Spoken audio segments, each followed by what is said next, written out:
Hi there, Barry Tippin, City Manager for the City of Reading. Let's talk property.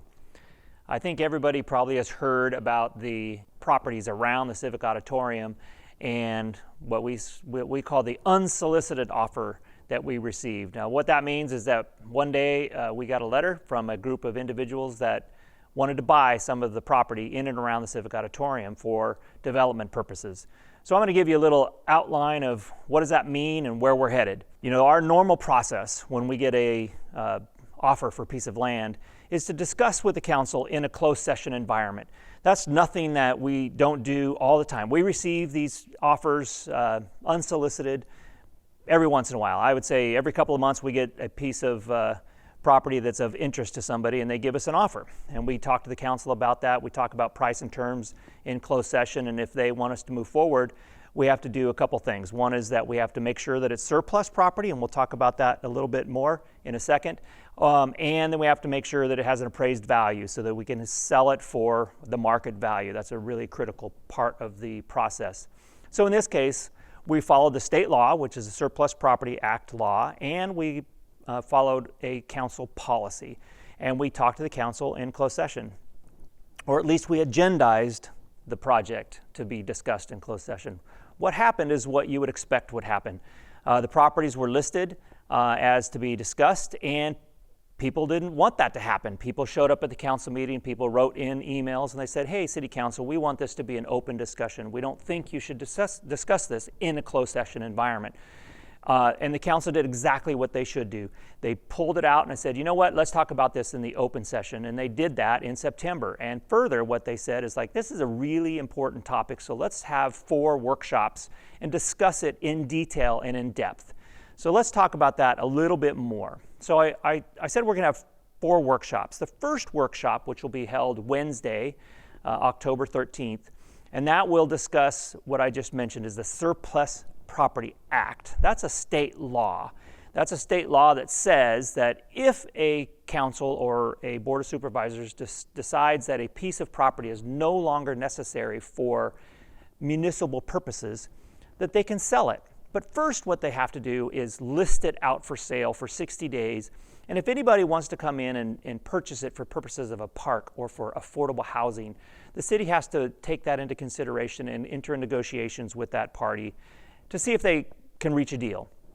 If they can't reach a deal, or if nobody shows up to buy, then we can sell the property.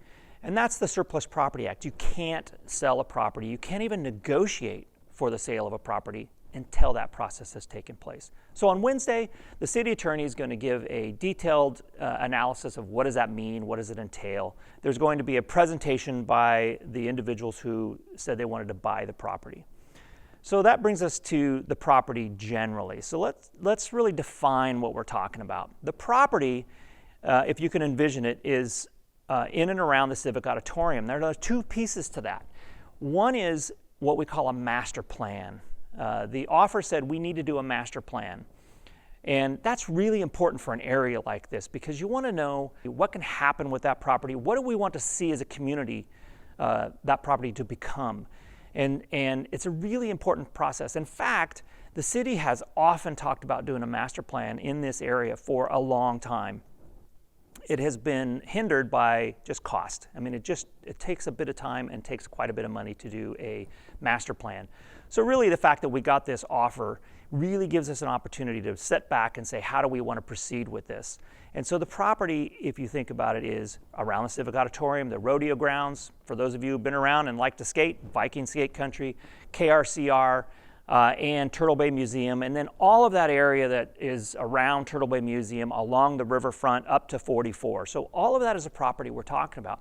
Now it's important to know that the property would be master planned in its entirety. So that whole entire piece of property or all of the properties I just mentioned would be master planned. That doesn't mean you develop it. It means you master plan it. That means trails go here or a recreational amenity goes there and a building goes here.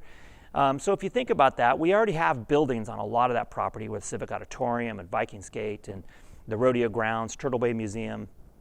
So that's what we would call developed property. It already has sewer and water and roads and buildings. The rest of the property has maybe a trail and has lots of vegetation, and it's riverfront, it's beautiful, it has lots of animals. That would be areas that you need to master plan, wouldn't necessarily develop it.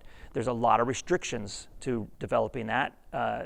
Legally, the environmental laws, how we may have received the property, but more importantly, it's what the community may not want. The community may want to keep it the way it is, and that's really important information for the public to tell the community or tell the city council about. So as we move into workshop number 2, we'll be talking master plan. We'll be talking about what is a master plan? How does a master plan relate to the city's overall general plan? And provide an introduction to that for all of the community as well as the city council. It's a really important piece because you wouldn't want to actually move forward and develop any of this property without first doing a master plan, because it is a jewel of the city, this riverfront property. It's something that we would want to make sure was developed in a really, frankly, an awesome way that would really benefit the community forever, generations to come. So that's a really key part. The third meeting, the third workshop, will discuss the properties themselves. And that may seem like we're already doing that, but what we need to do is we need to understand, how did we acquire this property? Was this property given to us with restrictions? Did we actually go out and get a grant for this, for development of a boat ramp on the property? And what does that grant require that we do for that property ongoing into the future? We have to make sure that we understand all of the restrictions that this property may have. We also need to have a better understanding what the value of this property may be. And so the third workshop will really discuss all of the elements about the property and what restrictions may exist, but it's also going to have information about what does it cost for us to maintain that property today. I think one of the key points that people need to be understanding is that while we keep that property into public ownership, we also have responsibilities with that property like any property owner would. We have to make sure we maintain it. We have to make sure that the buildings on there are safe and usable. And so that has a cost to it as well. And as we move down this path of thinking about what the next steps with this property will be, we have to understand what it is. So that's going to be the third one. That might bleed over to the fourth workshop because there is a lot of information to unpack there. So just know that that workshop may actually be 1.5 or so. The fourth workshop, which is later in November, will discuss the summary of all of the above that I just talked about, and it will ask the City Council how they would like to proceed. And I think there's really a couple of ways that the council could move. One is that they could decide to declare this property surplus, like I mentioned a few minutes ago.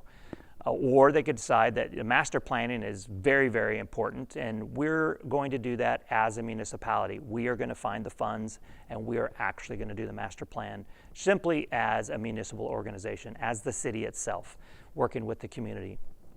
Or they could decide to do nothing at this point and say, you know what, it's good for now, let's just leave it as it is and make some future decisions. I think it's really, really important that you recognize that the council sees this property as incredibly important property and wants maximum community input. Not only now to make the decisions, but if the decision to do a master plan, then that is going to even have more public engagement if you do a master plan. There'll be any number of opportunities for people to talk about what they would like to see there, and probably will take almost 2 years to accomplish.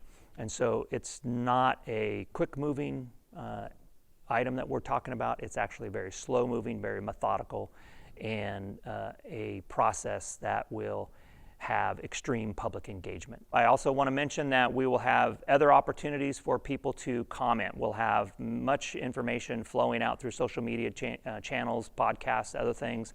We're also going to have surveys that we'll be encouraging people to answer. So all of that information. So if you can't make a workshop, just stay tuned, and we'll have other ways for you to provide your very, very important input. And so that is the topic of the day, and I hope you find this informative and look forward for more information in the near future.